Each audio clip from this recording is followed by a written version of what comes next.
ఎవరు నేర్పిన విద్య ఇది? ఎవరు వేసిన రహదారి ఇది? నువ్వు వేసిన రహదారి. నడుస్తున్నాడు, వెనకాల పోతే పో, లేకపోతే మానేసి. And I know you fathers in the room do this same thing. నేను చేసినట్టుగా నా బిడ్డల విషయంలో మీరు కూడా తండ్రులైన వారు మీ పిల్లల విషయంలో అదే చేస్తున్నారని కూడా నేను నమ్ముతున్నాను. But whether I'm comforting or challenging or confronting, my goal is the same. చూడండి, నేను వాళ్ళని బలపరిచిన, ప్రోత్సహించిన, కఠినమైనటువంటి సవాళ్ళ నుంచి ఎదుర్కోవడం నేర్పించినా సరే వాళ్ళు, నా బిడ్డలు అలాగే ఉంటూ ఉన్నారు. Every word has one purpose. ప్రతి మాట వాళ్ళతో మాట్లాడే మాటకు ఒక ఉద్దేశం, ఒక లక్ష్యం ఉంటుంది. To encourage growth and maturity. అది దేనికోసం అంటే ఆ ప్రతి మాట వాళ్ళని అభివృద్ధి పథంలో నడపడానికి, బలపరచడానికి, ప్రోత్సహించడం కొరకు మాత్రమే మాట్లాడతాను. And so when you invest in someone's life, అందుచేత ఎవరి జీవితంలోనైనా సరే నువ్వు వెచ్చించదలుచుకుంటే you have to start by understanding them. అది వాళ్ళని అర్థం చేసుకోవటం దగ్గర మొదలు పెట్టాలి. గుర్తుపెట్టుకోండి పాయింట్. మొదట అవతల వ్యక్తి ఏం చేయాలంటే నువ్వు అర్థం చేసుకోవాలి. Bearing their burdens. వాళ్ళ భారాల్ని భరించటానికి నువ్వు సిద్ధపడాలి. రాసుకుంటారా? అన్నీ తెలుసుగా, రాసుకోబాక, నేనండి. And approaching them with empathy. వాళ్ళని సానుభూతితో దగ్గర అవ్వాలి. 3 పాయింట్స్. దేనికి 3? నువ్వెవరినైనా ప్రోత్సహించాలనుకుంటే మొదట వాళ్ళని అర్థం చేసుకోవాలి. రెండోది, you have to start by understanding them, bearing their burdens. రెండోది, వాళ్ళ భారాల్ని భరించడానికి సిద్ధపడాలి. సోదరులారా, బాగా ఆలోచించాలి. సాధారణంగా మనం దాన్ని ఇష్టపడం. నాకేం అవసరం నీ భారం భరించాల్సిన అవసరం, ఎవరి దోళ్ళే మోసుకోవాలి అంటాం లేదా? ఎవరి దోళ్ళే మోసుకుని పోతే ఆయన రావడం దేనికి? అర్థమైందా? అవును, ఆయన సరిపోయింది, మనకెట్ట సరిపోయింది? అప్పుడు నువ్వు వెళ్ళి టెంకాయలు కొట్టుకో, బొమ్మల కాడికి వెళ్ళి. ఏడెందుకు? నీకు అర్థమైందా? నువ్వెవరి మీద లక్ష్యం పెట్టావో ఆ మనిషిని అర్థం చేసుకోవాలి. అర్థం కాడు అమ్మటే టైం పట్టుద్ది. రెండోది, అతని భారాలు భరించడానికి సిద్ధపడాలి. మూడోది, and approaching them with empathy. వాళ్ళ పట్ల సానుభూతితో ఎప్పుడు వాళ్ళ దరి చేరాలి. ఎప్పుడు సానుభూతితో తెచ్చాలి. ఇప్పుడు చెప్పండి, మన చుట్టూ ఉన్నటువంటి లోకంలో ప్రభువుకి వెలపలు ఉన్నవారు, ప్రభుని దూషిస్తూ ఉన్నా, వ్యతిరేకంగా మాట్లాడుతున్నా మనకెందుకు కడుపులో మండుతుంది? మండకూడదు. వాళ్ళు ఏదో ఒక రోజు రావాలి. వాళ్ళు ప్రభువుకు వెలపలుండి వాళ్ళు చచ్చిపోతామని మునిగిపోతున్న నావలో కూర్చున్నారు వాళ్ళు. నేనేమో గట్టునున్నా, పడవలో ఉన్న, నిత్య జీవానికి తీసుకెళ్ళేటువంటి ఆ నౌకలో, నోవాహు వాళ్ళ ఎక్కున్నా. నేను మునిగిపోయేది కాదు అది. ఎవడైనా బయట ఉంటే లోపలికి రావాలి. నువ్వు దిగి చెయ్యాల్సిన వాడివి. వాడిని అర్థం చేసుకునే ప్రయత్నమే చేయకపోతే ఎట్లాగా? వాడు ఏ బ్యాక్గ్రౌండ్ ప్రెజుడైసెస్లో చిక్కుకుపోయి దేవుని దరి చేరలేకుండా ఉన్నాడో అర్థం చేసుకోలేకపోతే ఎలాగా? అర్థం చేసుకోవాలి, అతని భారాన్ని భరించాలి. మూడోది, అతని పట్ల సానుకూల దృక్పథాన్ని, సానుభూతిని ఎప్పుడు చూపించాలి. That empathy will quickly turn to evangelism. నువ్వు చూపించటం మొదలుపెట్టే ఆ సానుభూతి అతి త్వరగా స్వార్థగా మారుతుంది. మనకి ఇది కష్టం కాబట్టి ముందు సువార్త పని ఎత్తుకొని సంఘాన్ని గురించి చెప్పి చేతులు కడుక్కొని, నిత్య జీవానికి నేను అపాత్రుగా చేసుకున్నాను, క్రీస్తు సంఘాన్ని ఒప్పుకోలేకపోబట్టి అని వెళ్ళిపోతున్నాం మనం. మత శాఖ అలా చేయట్లా. వాళ్ళకి నేరుగా వాక్యాన్ని ప్రకటించదు మత శాఖ. సంఘాన్ని గురించి వాళ్ళు చెప్పరు, వాళ్ళకి తెలియదు, చెప్పరు. వాళ్ళ దృక్పథం వేరే, వాళ్ళ పందా వేరుగా ఉంది. వాళ్ళు మొదట మనుషుల్ని గెలుచుకునే ప్రయత్నం చేస్తున్నారు. మనం నేరుగా ఆత్మను సంపాదించే ప్రయత్నం చేస్తున్నాం. ఆత్మను సంపాదించడానికి ముందు మనసు గెలుచుకోవాలి. మనసు ఆత్మ వేరు వేరు తెలుసా? వేరేవునా కాదా? ఆత్మ నీకు పట్టుకోవాలంటే ముందు మనసును పట్టుకో. మనసు దొరికితే ఆత్మ వెలవెల్లాడితే అక్కడికి పోదు. సూత్రం అర్థమవుతుందా? మొదట మనసును గెలుచుకో. మనసును గెలుచుకోవాలంటే అవతల వ్యక్తిని ఏం చేయాలి? మొదట నువ్వు అర్థం చేసుకో. ఆ తర్వాత అర్థం చేసుకున్న తర్వాత మొదట అతను ఖచ్చితంగా తన భారాలు నీతో చెప్తాడు, అవి భరించడం నేర్చుకో. మూడోది ఏం చేయాలి? అతని పట్ల ఎప్పుడు సానుభూతిగా తనతో ప్రక్కనుండు. నేనున్నా నీకు అని అతను అనుకునేటట్టుగా అతనితో ప్రయాణం చేయి. And then know you have to invest in their lives by being a good example because they are watching you. ఆ తర్వాత వాళ్ళు నిన్ను దగ్గరగా పరిశీలన చేస్తారు కాబట్టి అతనికి మాదిరిగా ఉండే విషయంలో చాలా జాగ్రత్తగా ఉండు.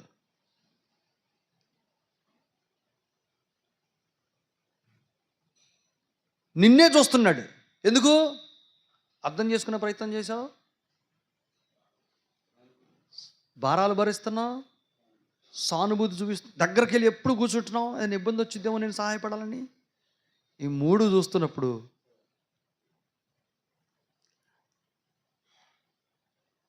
అతను నిన్ను గమనిస్తూ ఉంటాడు కాబట్టి మాదిరిని కనపరుస్తూ ఉంటాడు. వీటిని బట్టే ఎగ్జాంపుల్ లైఫ్ అతను చూపించగలుగుతాం మనం. నువ్వు మర్చిపోకూడని సంగతి, అతను నిన్ను గమనిస్తున్నాడు. అతడు నిన్ను గమనిస్తున్నాడు. మర్చిపోద్దు ఆ విషయం. And finally, చివరిగా you invest in them through encouragement. చివరిగా అదిగో ప్రోత్సాహంతో అతన్ని బలపరచాలి. ప్రోత్సాహం చాలా విలువైంది. ఈ నాలుగు స్టీవెన్ గారు తన బిడ్డల విషయంలో చూపిస్తున్నాడట. ఆయన ఆయన పాపం తెలియక అంటున్నాడు, మీరు కూడా నాలాగే చేస్తున్నారేమో అని. పాప ఆయనకు తెలీదు, మనం అంతా రివర్స్ అని. The bottom line is this. చివరిగా ఈ మాట చెప్తున్నాను. Disciples are made via relationships. శిష్యులు ఎప్పుడు కూడా బాంధవ్యాన్ని బట్టే తయారు చేయగలుగుతారు. వారితో మనకున్నటువంటి అనుబంధాన్ని బట్టే తయారవుతారు. కానీ వాక్యం చెప్పగానే శిష్యులు గారు, యేసు ప్రభుకి శిష్యులతో రిలేషన్షిప్ ఉండే, అది ఆయన కాపాడుకుంటూ వచ్చాడు. ఆయన వాళ్ళని ఇన్వాల్వ్ చేస్తూ వచ్చాడు కాబట్టి ఆయన తర్వాత ఆయన వల్లే ఆయన పని భారాన్ని మొయ్యగలిగారు. And relationships are built through conversation. మరి సంబంధాలు ఎలా ఏర్పడతాయి? అనుబంధం ఎలా ఏర్పడుతుంది? సంభాషణ. ఇప్పుడు మూలంలోకి వచ్చాం. నేను ఇందాక మధ్యాహ్నం మాట్లాడుతూ అక్కడ టీ తాగేటప్పుడు కొంతమంది చెప్పాను ఒక మంచి ఉదాహరణ. సో సంఘంలో విశ్వాసుల మధ్య, సోదరుల మధ్య ఏం ఏర్పడాలని చెప్పాను? అనుబంధం, సంబంధం ఏర్పడాలి. సంబంధ బాంధవ్యాలు ఏర్పడాలంటే ఏకైక సూత్రం సంభాషణ. మాట్లాడుతూ ఉండండి. Keep on talking. మాట్లాడుతూ ఉండండి. మాట్లాడుతూ చాలా శక్తి కలిగినటువంటి ఒక పరికరం, ఒక మంచి పనిబట్టు. మాట్లాడటం అనుబంధాన్ని పెంచుతుంది. Jesus influenced his disciples by investing in them, by sharing. యేసు ప్రభు శిష్యుల్ని ప్రోత్సహించింది, వాళ్ళని ప్రభావితం చేసింది ఆయన వాళ్ళతో అనుబంధం కలిగి ఉండటం వల్లనే. వాళ్ళతో ఆయన తన జీవితం అంతటి షేర్ చేసుకునేవాడు. ఎన్నిసార్లు చెప్పాడు? నేను పరలోకం నుంచి వచ్చి తిని, నేను ఇందుకు పంపబడి తిని చెప్పాడా? నా తండ్రి ఇంట అనేక నివాసములు కలవు. ఆయన గురించి ఆయన శిష్యులతో పదే పదే పదే పదే చెప్పాడు. ఆయన ఎక్కడి నుంచి వచ్చాడో, ఆయన తండ్రి ఎవరో చెప్తూ వచ్చాడు. ఎప్పుడైనా నీ సంఘంతో నువ్వెందుకు సంఘాన్ని ప్రారంభించావో, ఎందుకు ఈ సేవలోకి వచ్చావో చెప్పావా? ఎవరు మాట్లాడట్లేదు. మీ స్థానిక సంఘంతో నువ్వెందుకు సేవలోకి వచ్చావో ఎప్పుడైనా మనస్ఫూర్తిగా చెప్పావా? ఏంటో ఎవరు మాట్లాడట్లా. ఈయనొక్క ఆయన చెప్పాడంట. సరే, వెరీ గుడ్ అండి, అలా ఉండండి. చెప్పావా అంటున్నాను నేను. చెప్పేంత ఎందుకు? ఎప్పుడు చెప్పారా? ఎప్పుడు ప్రసంగంలో కదా? కరెక్టే కదా? అదిగో ప్రసంగంలో అంట. ప్రసంగంలో అన్నీ చెబుతాం మనం, అందుకే ఇట తగలబడ్డాం. అన్నిదా భావించొద్దు, కొంచెం ఇబ్బంది పడే ఉదాహరణ చెప్తున్నా. ఇలా చాలామందికి బ్రదరు కాన్వర్సేషన్ గ్రూప్కి వచ్చిన తర్వాత చాలా విషయాలు నేర్చుకున్నామండి అన్నారు. నేను పొంగిపోయా. ఏమి నేర్చుకున్నారంటే, అసలు కాన్వర్సేషన్ గురించి బైబిల్లో ఎన్ని చోట్ల ఉందో. ఇప్పుడు ఏందైతే ఇక అప్పటి నుంచి దీని గురించే స్వార్థ, దీని గురించే ప్రసంగాలు చేయడం మొదలుపెట్టాం. దీని గురించి ప్రసంగాలు చేయమని ఎవడు చెప్పాడు? కాన్వర్సేషన్ అంటే మనం ఇట్లా తయారయ్యాం అంటే కొత్త సబ్జెక్ట్ తెలిస్తే, ఇక్కడ మనకి ఇంత తెలిస్తే చాలు, వెళ్ళిపోవడం మనల్ని ఎవడు ఆపలేడు. సో ఇప్పుడు కాన్వర్సేషన్ గురించి కొత్త సబ్జెక్ట్ బాగుందే అని తెలిసిన తర్వాత ఇక చదవటం ఎలాగో మనకు తెలుసు కదా. సో కాన్వర్సేషన్ గురించి ఎత్తుక్కుంటూ కూర్చొని ప్రసంగాలు తయారు చేస్తా ప్రకటించుకుంటూ కూర్చుంటే ఏమీ ప్రయోజనం జరిగేది ఒకటే. బదరు ఇది కొత్త రకం చూస్తారు, భలే బాగుంది, నన్ను చప్పట్లు కొడతా కూర్చుంటారు. నీకు వచ్చేవాళ్ళు దొరికేది చప్పట్లే. కాన్వర్సేషన్ గురించి మీరు ప్రసంగించడం కోసం కాదు నేర్పుతుంది, మీ సంఘాల్లో మాట్లాడటం మొదలుపెట్టమని నేర్పుతున్నాను నేను. ఈ కాన్సెప్ట్ యొక్క ఉద్దేశం అనుబంధాన్ని బలపరచుకోవడం కోసం కానీ ఒక కొత్త సబ్జెక్టు మళ్ళీ ప్రసంగం చేయటం కోసం కాదు. అలాగైతే చాలా సంగతులు నీ జీవితమే సరిపోదు కాన్వర్సేషన్ గురించి మాట్లాడుకోవటానికి. This is a doable tool. నువ్వు వాడాల్సింది కానీ ప్రసంగం చేసే అంశం ఇది. వాడండి.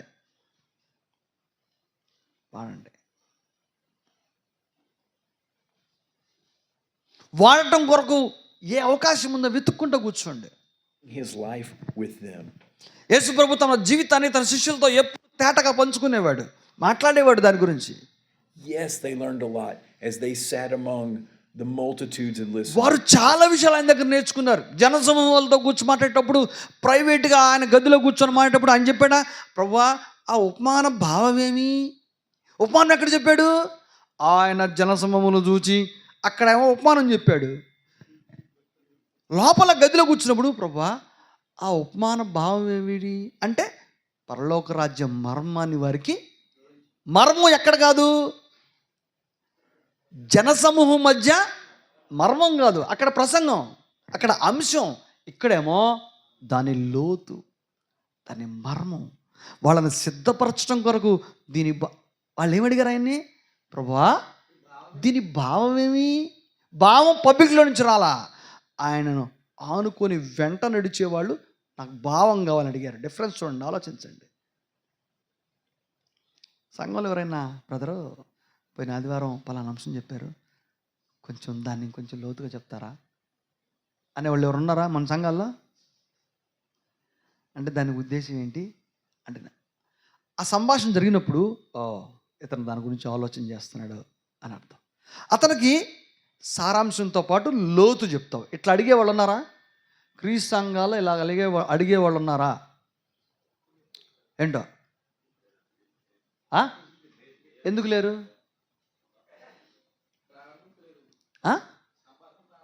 సంభాషణ గురించి కాదు. ఇలాగ బ్రదరు ఆ అంశంలో నాకు కొన్ని ప్రశ్నలు ఉన్నాయి.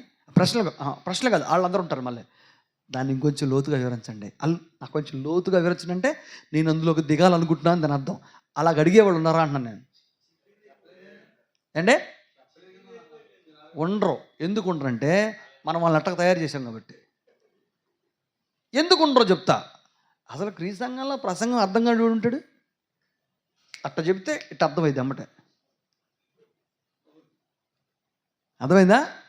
అందరికంటే బాగా అర్థమైంది. అందుకే ఎవరికంటే ఎదగలేకపోతున్నాం. అర్థమైందా కదా? విపరీతంగా అర్థమైంది. మనకి అర్థం కావాల్సిన దానికంటే ఎక్కువ అర్థమైంది. శ్రోతల్లో అయినటువంటి మన వాళ్ళని అలాగ తయారు చేసాం.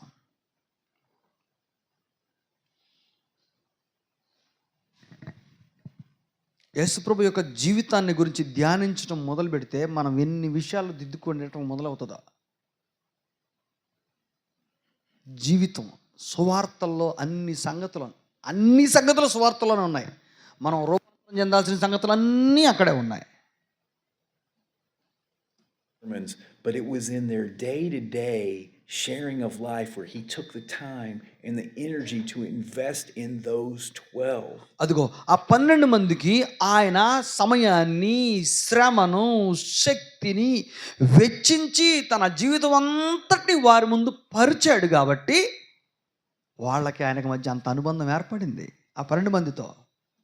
When they picked up on things like his beliefs, ఆయన వారికి బోధించేటువంటి విశ్వాసాల గురించి, నమ్మకాల గురించి వాళ్ళు స్వీకరించినప్పుడు, values, his priorities, ఆయన ప్రాధాన్యతలేంటి, ఆయన ప్రకటించే విలువలేంటి, ఇవి వాళ్ళు ఆయన గురించి నేర్చుకున్నప్పుడు, methods of evangelism, సువార్తకు సంబంధించినటువంటి కొన్ని విధి విధానాలు ఆయన దగ్గర నేర్చుకున్నప్పుడు, his thinking, his heart, ఆయన ఆలోచన విధానం, ఆయన హృదయం, నీకు అర్థమవుతుందా? యేసుప్రభు యొక్క ఇవన్నీ శిష్యులు నేర్చుకున్నారు. ఆయన హృదయాన్ని, విలువల్ని, ఆలోచన విధానాన్ని, సారాంశాన్ని, ఉద్దేశాలని, లక్ష్యాలని ఇవన్నీ నేర్చుకున్నారు. మన స్థానిక సంఘంలో మన స్వార్థికుల దగ్గర నేర్చుకుంటూ ఉన్నటువంటి విశ్వాసులు ఎవరు? 12 మంది అనుకుంటారు, ఆయనకుంటారు కానీ అనుకుంటాం మనం.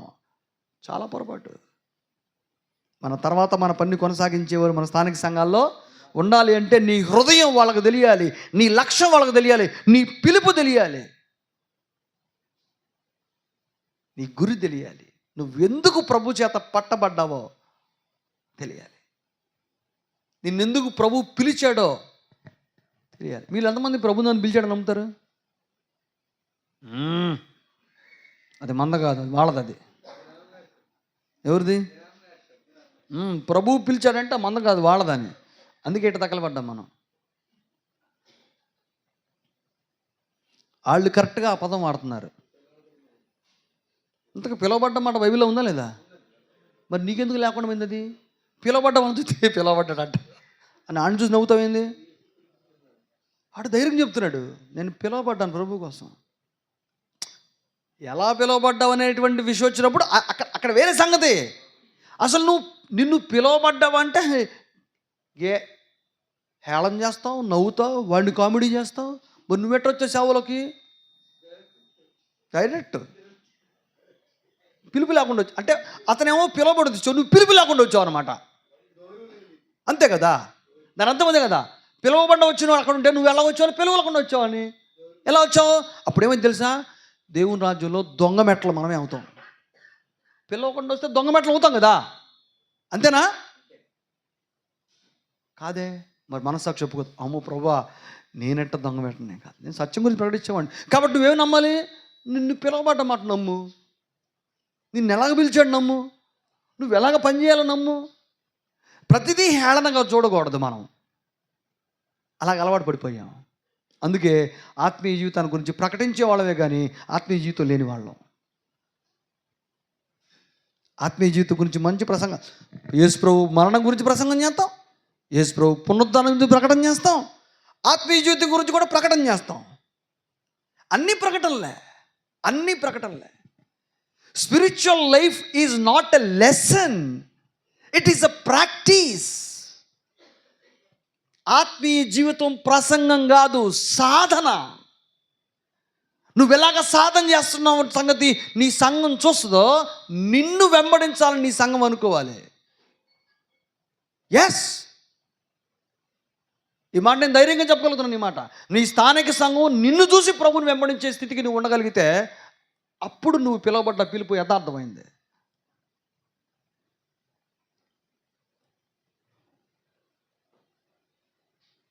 Evangelism, empathy, example, encouragement. his skills. ఆయన తలాంతులు, యేసుప్రభు యొక్క తలాంతులు లిస్టు చూసారా మీరు? ఆయన ఆయన లక్ష్యం, ఆయన గురి, ఆయన హృదయం, ఆయన మాదిరి, ఆయన తలాంతులు, ఆయన ఉద్దేశాలు ఇవన్నీ నేర్చుకుంటూ వచ్చారు శిష్యులు యేసుప్రభు దగ్గర. మన దగ్గర ఏముంది నేర్చుకోవడానికి? మన సంఘాలు, మన సంఘంలో వాళ్ళు మన దగ్గర ఏం నేర్చుకుంటున్నారు? ఏం నేర్పుతున్నాం మనం? ఆలోచించుకోవాలి. Those things came because he shared life with them. ఇవన్నీ వాళ్ళు ఆయన దగ్గర ఎందుకు నేర్చుకున్నారు అని అంటే, ఆయన తన జీవితాన్ని గురించి వాళ్ళ ముందు పరిచేవాడు కాబట్టి. నేను ఇది అని యేసుప్రభు వాళ్ళకి ప్రకటించేవాడు తేటగా. అందుకు వాళ్ళు చూడగలిగారు, కనపరచబడ్డాడు వాళ్ళకి. From conversations. ఇది ఎలా జరుగుతుందంటే వారికి ఆయన మధ్య జరిగినటువంటి సంభాషణలే. ఎప్పుడు మాట్లాడుకుంటున్నాడు. మనం చూసాం లోకాసు 24వ అధ్యాయంలో ఎమ్మాయికి పోయేటువంటి మార్గంలో వాళ్ళిద్దరూ వెళుతూ ఉండగా యేసుప్రభు వాళ్ళ వెంట నడిచాడు. సుమారుగా ఆ ప్రయాణం 6 గంటలు పెట్టుండొచ్చేమో అని ఒక అంచనా వేయగలిగాం. 11 కిలోమీటర్ల ప్రయాణాన్ని. 7 miles జర్నీ అనుకున్నాగా మనం. From sitting around the fire. చలి కాసుకునే సందర్భంలో, ఎప్పుడైనా చలిమంట వేసుకునే ఏదో ఎన్ని సందర్భాలు అనుదిన జరుగుతుంటాయి. ప్రతి సందర్భంలో యేసుప్రభు శిష్యులకు మధ్య సంభాషణలు జరుగుతూ వచ్చినాయి. వాటిల్లో నుంచి వాళ్ళు నేర్చుకున్నారు. Going fishing together. కలిసి చేపలు పట్టేటప్పుడు దోణిలో ఎన్నిసార్లు ప్రయాణం చేశారు? అవునా? దోణిలో మిగిలిపోయిన 12 గంపల గురించి ఎప్పుడు మాట్లాడుకోవాలి వాళ్ళు? అవునా కదా? అద్భుతాల గురించి మాట్లాడుకున్నారు. Yeah. It takes a lot of energy and it takes a lot of commitment. అది చాలా శక్తితో కూడుకున్నది. అది చాలా సమర్పణతో కూడుకుంది. ఎనర్జీ కావాలి, కమిట్మెంట్ కావాలి. And it takes us getting outside of our comfort zone. ఇదన్నిటికంటే ప్రాముఖ్యమైనది. అది మన సౌకర్యవంతమైనటువంటి స్థానంలో నుంచి బయటికి రావటం వల్ల గలుపుతుంది.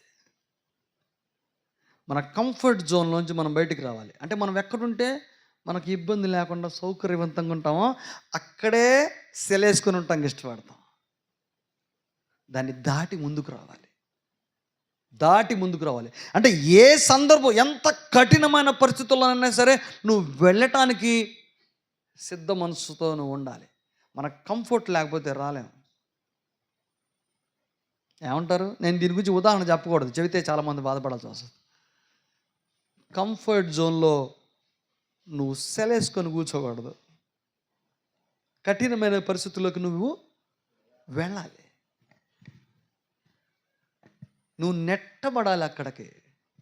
నువ్వు కఠినమైన పరిస్థితుల గుండా నువ్వు ప్రయాణం చేస్తున్నటువంటి సంగతి నీ సంఘంలో విశ్వాసులకు తెలియాలి.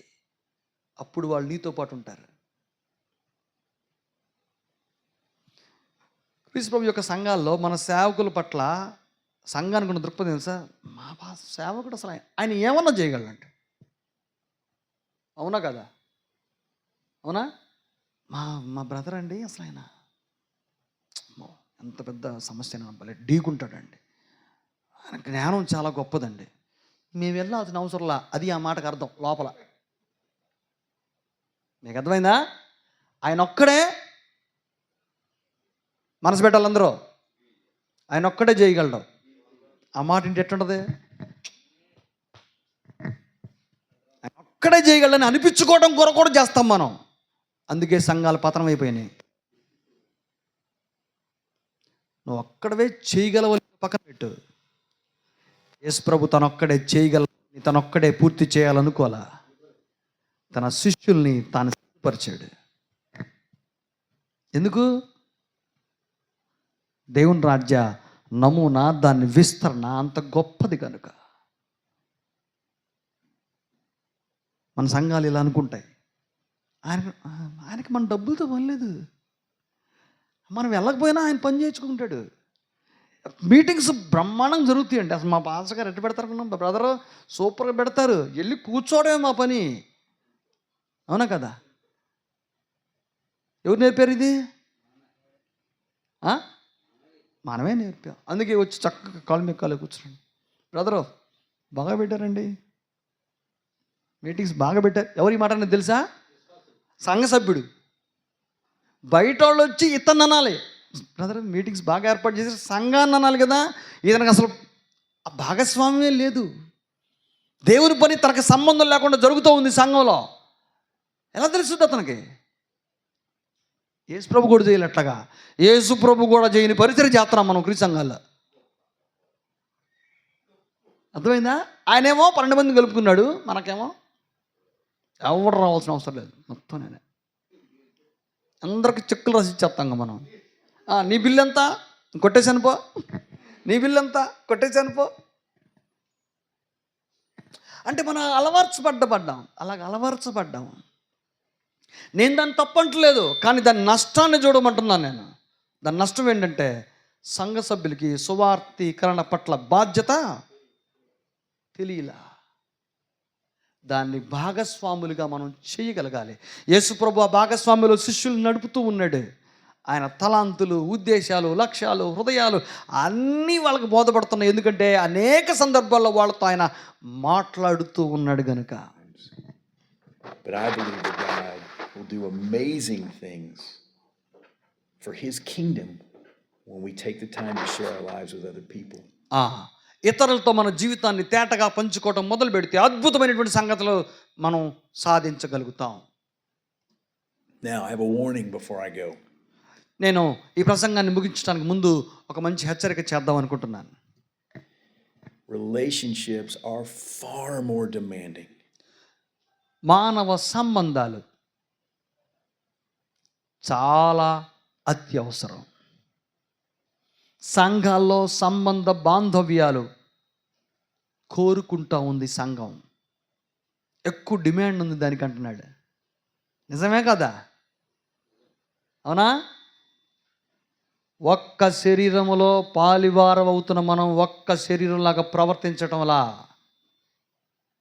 మనలో మనకే కగలు, కక్షలు, పగలు, ప్రతీకారాలు, వైషమ్యాలు అన్నీ ఉన్నాయి. కానీ రొట్టెలో చేయటానికి ఎంత గుండె ధైర్యం తెలుసా? అక్కడ కూడా సిగ్గు కలగట్ల మనిషికి. నేను నా సోదరుడితో పగా ప్రతీకారంతో ఉండి కూడా రొట్టెలో చేయేస్తాననేటువంటి ఈ స్వభావం ఎక్కడదే? సంబంధాలు చాలా అవసరం సంఘాల్లో. దీనికి చాలా పెద్ద అవసరం ఉంది.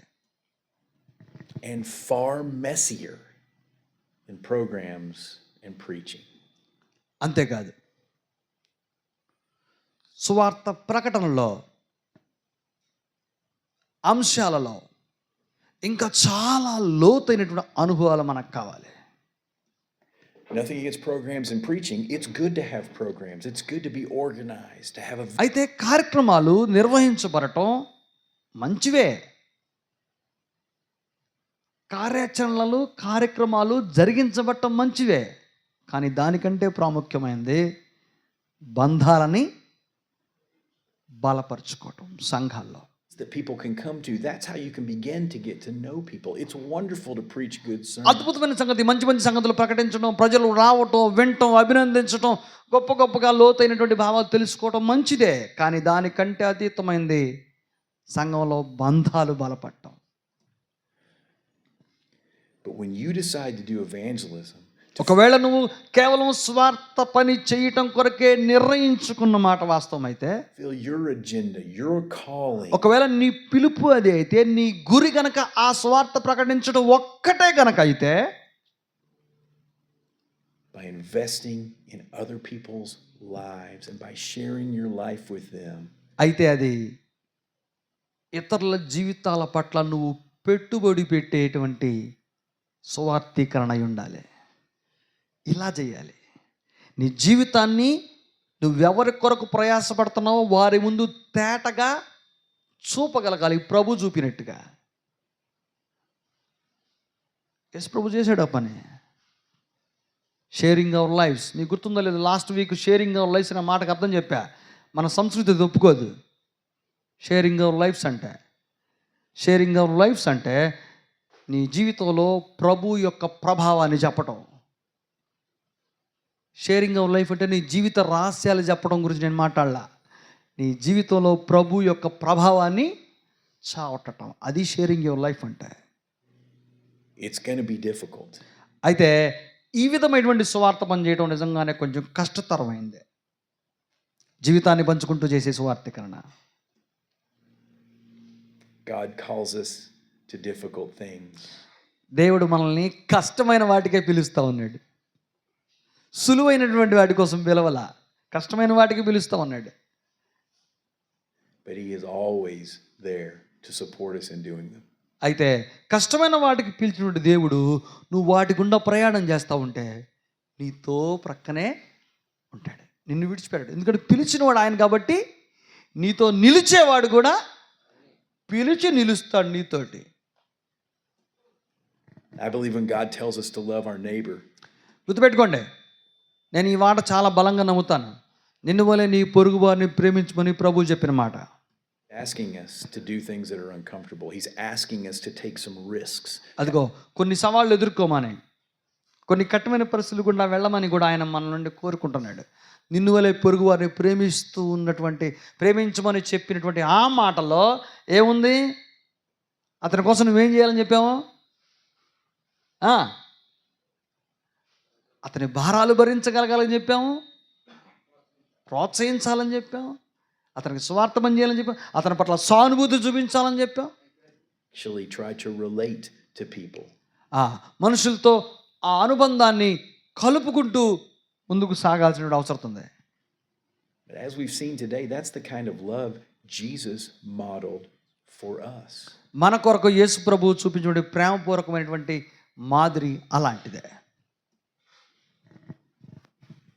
You see what we learned from Paul in 1 Thessalonians, I think I can take that right back to Jesus. చూడండి, అపోస్తలుడైన పౌలు తెస్సలోనిక పత్రిక మనం చదివే ఇందాక ఆయన ఏం చూపించాడు, అక్కడ ఏం ప్రకటించాడు, ఎక్కడి నుంచి నేర్చుకున్నాడు? యేసు ప్రభు దగ్గర నుంచి నేర్చుకున్నది. యేసు ప్రభు దగ్గర నేర్చుకున్న దాన్ని తెస్సలోనిక సంఘానికి చూపి ప్రకటించి ప్రసంగంలో మాత్రం పత్రిక రూపంలో రచించాడు ఆయన. ఎవరి కోసం? అది మనం కూడా దాని గురించి తెలుసుకోవడానికి. Jesus had empathy. He cared. He felt deeply for the people that he came to save. అదిగో ఎవరిని రక్షించడం కొరకు యేసు ప్రభు వచ్చాడో వారి పట్ల ఆయన సానుభూతి కనపరిచాడు, శ్రద్ధ కనపరిచాడు, అపేక్ష కనపరిచాడు, ప్రోత్సహించాడు, వాళ్ళ భారాలు భరించడానికి కూడా సిద్ధపడ్డాడు. And that led to evangelism. అది సువార్తీకరణకు దారి, అదే సువార్తీకరణకు బలమైనటువంటి పునాది. That evangelism then turned to us watching him and his example. మనకు ప్రకటించబడ్డ ఆ సువార్తీకరణ వలననే మనం ఆయన మాదిరి జీవితాన్ని చూడగలిగాం. మీకు అర్థమైందా? మనకు నేరుగా అందరూ బాగానండి, మనకు నేరుగా ప్రకటించబడింది సువార్త, యేసు ప్రభు జీవితమా? మనకు నేరుగా ప్రకటించబడింది యేసు ప్రభు సువార్త, యేసు ప్రభు జీవితమా? ఆన్సర్ కరెక్ట్గా రావాలి.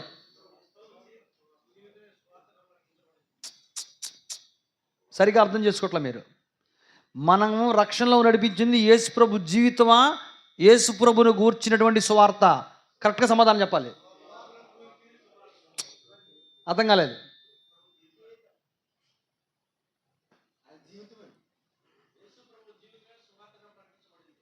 అంత తెలివితేట మా దగ్గర లేవు. స్ట్రైట్గా చెప్పండి. ప్రిన్సిపల్ ఎప్పుడు చెప్పొద్దు, మనం చేస్తున్నది చెప్పండి. నా క్లాసులో ఎప్పుడు కూడా ఈ మా మీటింగ్లో ప్రిన్సిపల్ చెప్పొద్దు. ప్రిన్సిపల్ నేను పుస్తకాలు రాస్తా ప్రిన్సిపల్స్ మీద.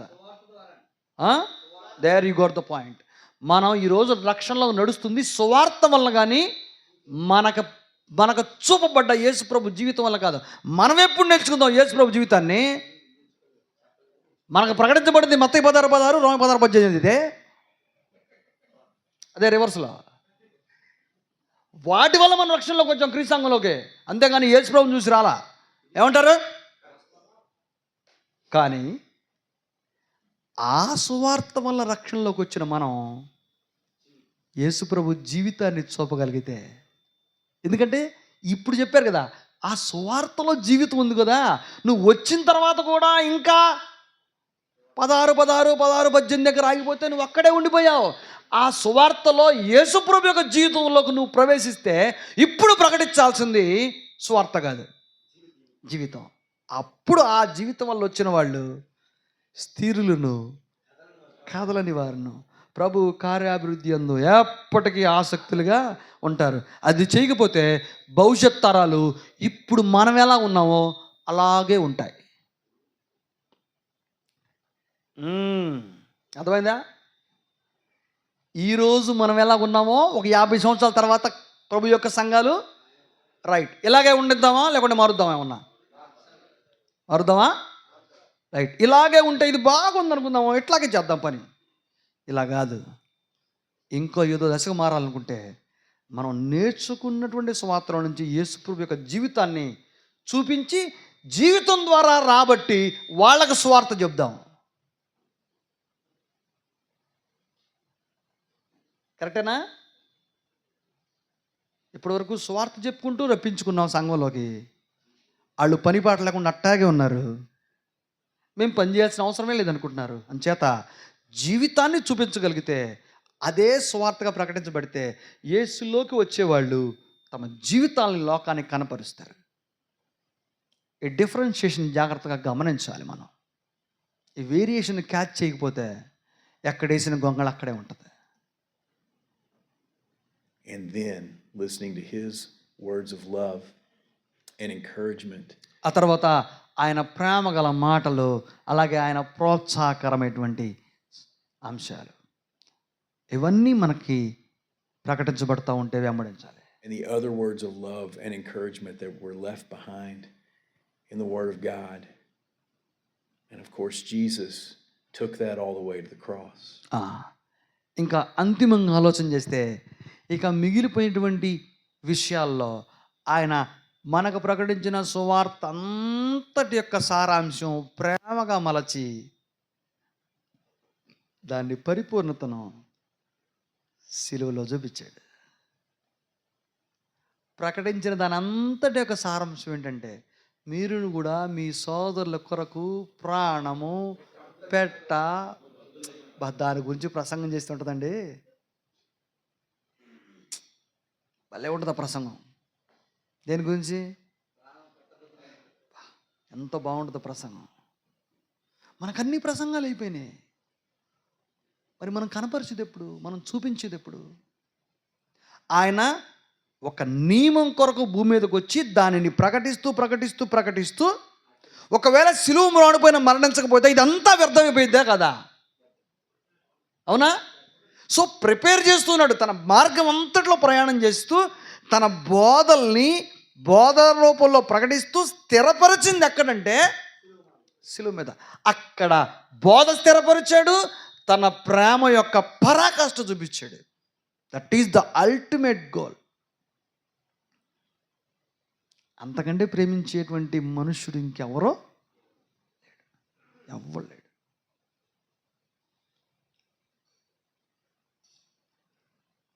మనం ఆయన వెంబడిస్తున్నాం, అంతేగాని కేవలం అనుబంధ బాంధవ్యాలు లేని ప్రభు యొక్క సంఘంగా ఉండిపోతే నిష్ప్రయోజనం. I think that Jesus desired to be in a relationship with people. యేసు ప్రభు తన జీవితం అంతట్లో కూడా ప్రజలతో ఎప్పుడు అనుబంధాన్ని కలిగి ఉండేవాడిగా బ్రతికాడు. ఎందుకంటే ఎప్పుడు ఎవరిని నిరాకరించలా. నీకు బెస్ట్ ఎగ్జాంపుల్ చెప్పాను నేను. తన పక్కనే ఉండి 3.5 సంవత్సరాల తర్వాత అప్పగించబట్టడానికి సిద్ధపడుతూ ఉన్నటువంటి యోధాని ఆయన ఏమన్నా డబ్బు సంచి తీసుకెళ్ళి ఎవరిని దిగొస్తే ఆయనకి అన్నాడు, ప్రభువా నీ కోసం తెచ్చామంటే, ఇక్కడ ఒక అకౌంట్ ఉంటున్నాడు మధ్యలో ట్రెజరర్ అడిగిమన్నాడు. ఈయన ఏం చేశాడు, ఇక్కడ మనం తప్పితే బ్యాగులు డబ్బులు కరెక్ట్గా లెక్క చెప్పి దాన్ని కొలతమానం చేసి నేను ఎవడు అనుకుని మొత్తం మూటేసుకుని కూర్చున్నాడు. ఆ మూటేసుకుంటా కూర్చోవడం ఏమిటంటే అదే పట్టించింది చివరికి. ఈ క్యాల్కులేషన్, ఈ మూటలన్నీ సరిపోలా, ఇంకొక 30 వెండి రూపాయలు తగ్గినాయి అని అనుకున్నాడు. ఇంకా ఆయన ప్రాజెక్ట్కి అవసరమైన 30 వెండి రూపాయలు ఎట్లా ఫిల్అప్ అవుతాయి? ఇది డెవలప్ అవుతూ వచ్చింది. బాగా ఆలోచించండి. ఒక్క రోజులో అట్ట తయారవ్వాలా? ఎవరు? ఒక్క రోజులో తయారవ్వాలా?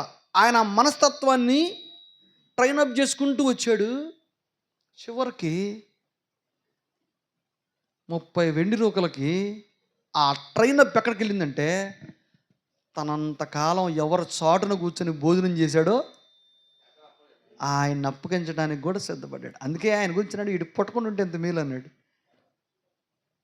అంతకంటే ఇంకేం పెద్ద మాట వాళ్ళ ఆయన అప్పగించడం కొరకు ఇతని గురించి లేఖనం రాయబడ్డా, ఇతను పుట్టకుండా ఉంటే మేలు.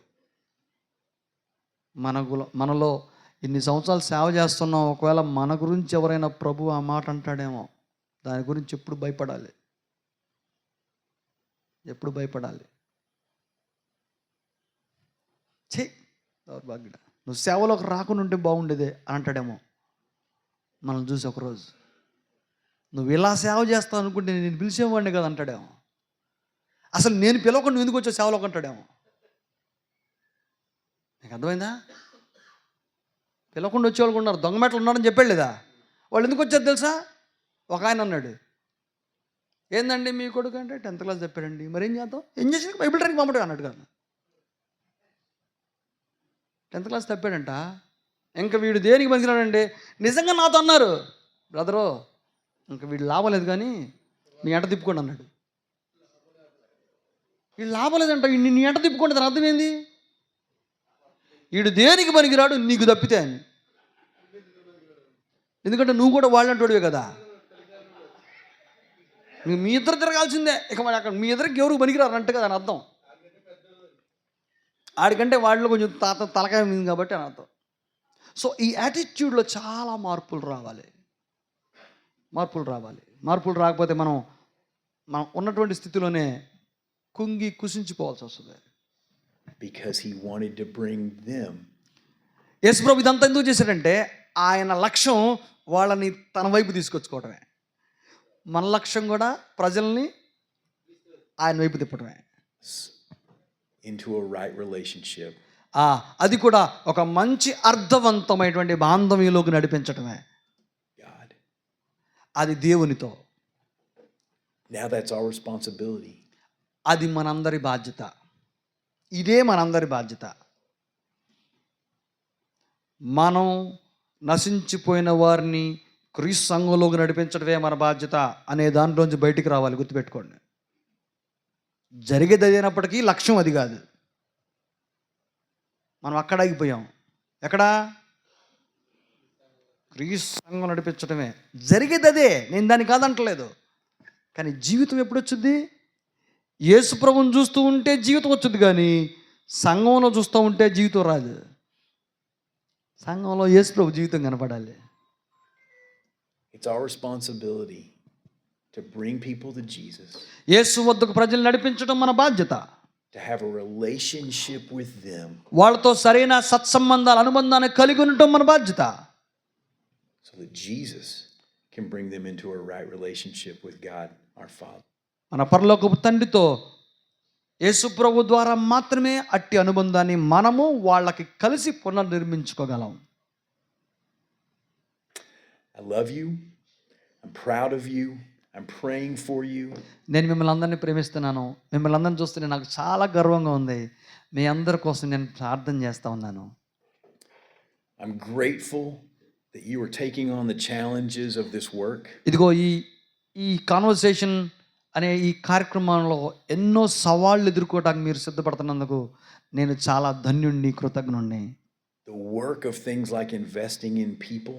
ప్రజల కొరకు వెచ్చించేటువంటి పని లాంటి ఈ పని విషయంలో And I pray that God will continue to place people in your path. మీ ప్రయాణం చేస్తున్నటువంటి మీ మార్గంలో ఇంకా అనేక మంది ప్రజలను దేవుడు తీసుకురావాలని నేను ప్రార్థన చేస్తూ ఉన్నాను. And give you the eyes of Jesus to know అంతేకాకుండా యేసు ప్రభు వంటి దృష్టి మీకు కలగాలని కూడా నేను ప్రార్థన చేస్తూ ఉన్నాను. them and the courage and the faith to invest in them.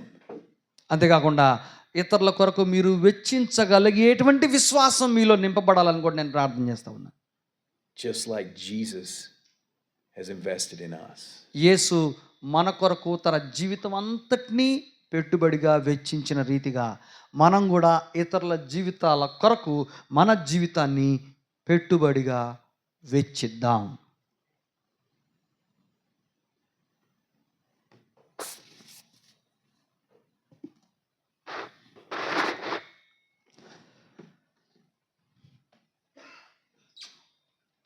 అందరికి అర్థమైంది అనుకుంటున్నాను నేను.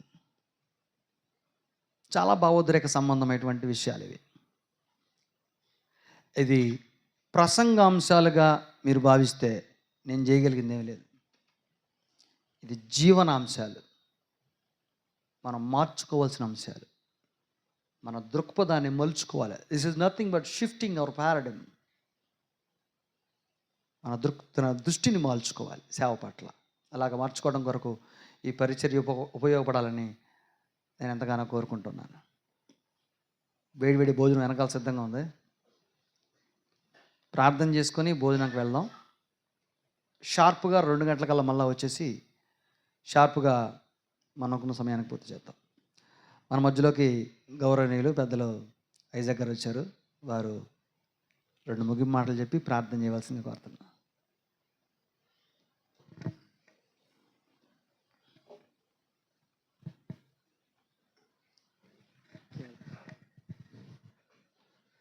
అందరికీ వందనాలు. ఇంతవరకు ఒక నూతన పంథాలో వాక్యాన్ని మనం విన్నాము. యేసుక్రీస్తు వారు ఈ లోకంలో ఉన్నప్పుడు శిష్యుల పాదాలు కడిగాడు కదా. కడిగిన తర్వాత ఒక మాట అన్నాడు, మీ మధ్య ఏమి చెబుతున్నా అన్నాడు, మాదిరి. మీ మధ్యలో మాదిరి ఉంచుతున్నాను.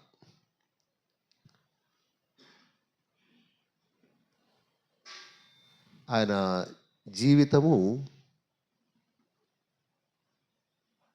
మనకి మనం ఎవరికైతే సువార్తను అందిస్తూ ఉన్నామో వారికి మాదిరికరముగా ఉన్నట్లయితే సంఘాలు ఆత్మీయముగా బలపడతాయి, సంఘము అభివృద్ధి. అనిల్ గారు ఇంతవరకు హావభావంతో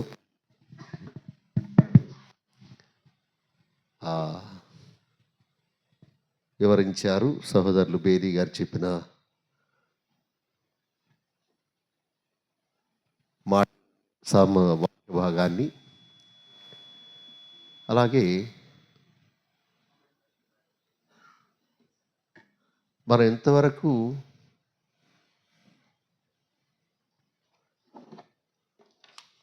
మీరు సర్వలోకములకు వెళ్ళి సువార్తను ప్రకటించుడి, నమ్మి బాప్తిస్మం పొందినవాడు రక్షింపబడును, నమ్మని వారికి ఈ మోసంలోనే కొనసాగుతున్నాం. ఇది ప్రకటించే సమయంలో మన లైఫ్ ఎలా ఉన్నది, మన బాధ్యతలు ఎలా ఉన్నాయి, అనేక మందిని సువార్త ద్వారా